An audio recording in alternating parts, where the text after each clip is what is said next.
Hey guys, and welcome back to the channel. I'm Zemo, the Dad in DPS, and we are back with another video. Now, this video is a little bit late today on a couple of different reasons. One, we're currently in the midst of moving. Two, it's my child's 5th birthday, and it's been chaos. It's been absolute chaos today. So, yeah, again, I apologise for being a little bit late, but family and moving comes first. It's stressful as hell. Either way, guys, before we get into the video, which is going to be in relation to the patch notes that just dropped today, I'd like to thank everybody for the 5,000 subscribers that we've finally hit today. We're actually way past that sort of at the moment, but we'll get into that more in the next couple of days. We will be having a kilt stream on Thursday, which should be entertaining. But before we get into the patch notes, don't forget to like, comment, subscribe, and let's see what is going on. So, as you can see, if you've not already updated your game, you are going to have the varying amounts of gigabytes to download. Xbox at the most with 10.7, PC Microsoft at 8.1, PlayStation at 7.6, and Steam as low as usual at 3 gigabytes. Then they have a bunch of bug fixes. We've got the Jack-o'-lantern black helmet now emitting smoke.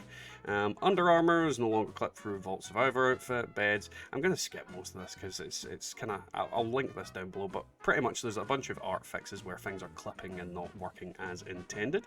Then we have camp and workshop fixes. The Settler Forager ally can once again give daily quest player. That's definitely a good one. Not important. The fetch collector is now classified as a robot. They've addressed several exploits, which are pretty good.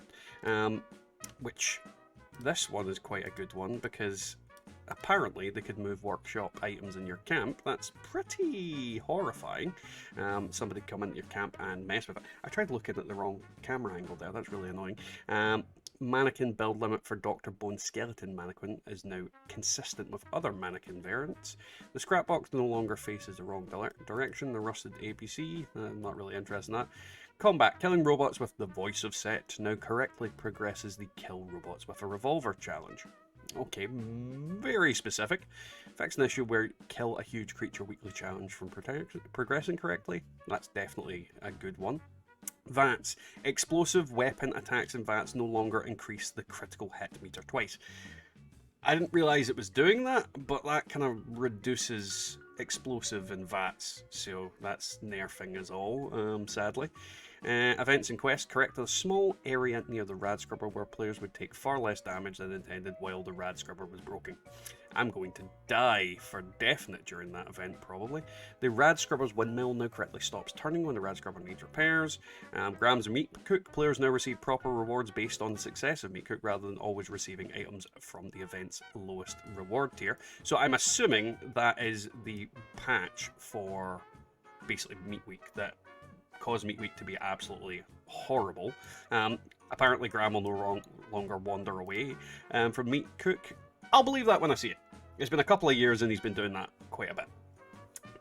Heart of the Swamp. Strangleheart no longer visually appears to regenerate health while taking damage from players. That's been going for ages, so I'm glad for that.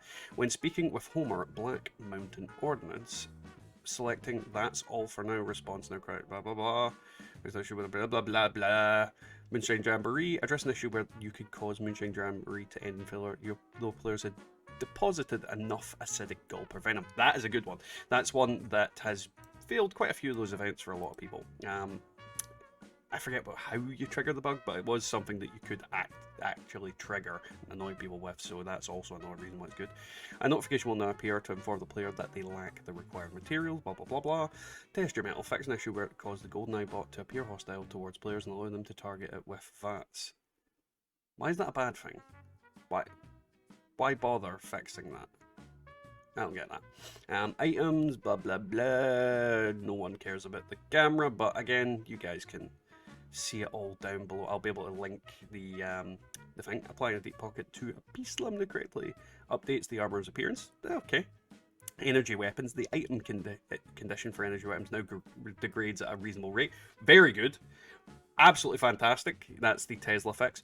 Made improvements to automatic barrel mods for the ultraside laser gun so that it can perform comparably with automatic barrel mods for the normal laser gun.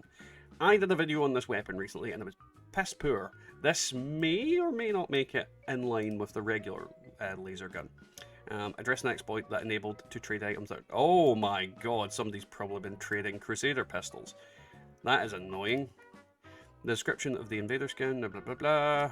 Power armor, the Skull Raider prefix now correctly applies, blah blah blah blah. God, there's a lot of localization. I'm not even going to bother reading that. Perk cards awareness. When the player has both awareness and stabilized perk cards equipped, all types of damage reduction will now be displayed correctly. Revived players now receive health regeneration for a full blah blah blah. Server stability, I mean, is always good. User interface, fiction issue would prevent players creating a new character. That's definitely a good one if you had less than those characters. Players can no longer spam the confirmation button after the rank up. Okay, so from what I can see, the main fixes are towards exploits. We've got one that fixes MEATWEEK, essentially, and then one that fixes energy weapons and makes potentially ultrasight laser weapons a bit better. So yeah, there's a couple of good fixes in there. Nothing, you know, groundbreaking and majorly like, the world is saved. But the energy weapon / Tesla fix is definitely a decent one. Alright guys, well, with that, I'll catch you all next time in the Wasteland. So that was today's video, guys. I hope you enjoyed it. If you did, don't forget to leave a like, comment and subscribe. If you'd like to support the channel further, you can buy our merchandise, as you can see on the screen, at the Teespring link down below, as well as our super thanks button on all of our videos. On top of that, we also have our coffee QR code on screen, and you can become a channel member. And on the note of the members, let's thank them.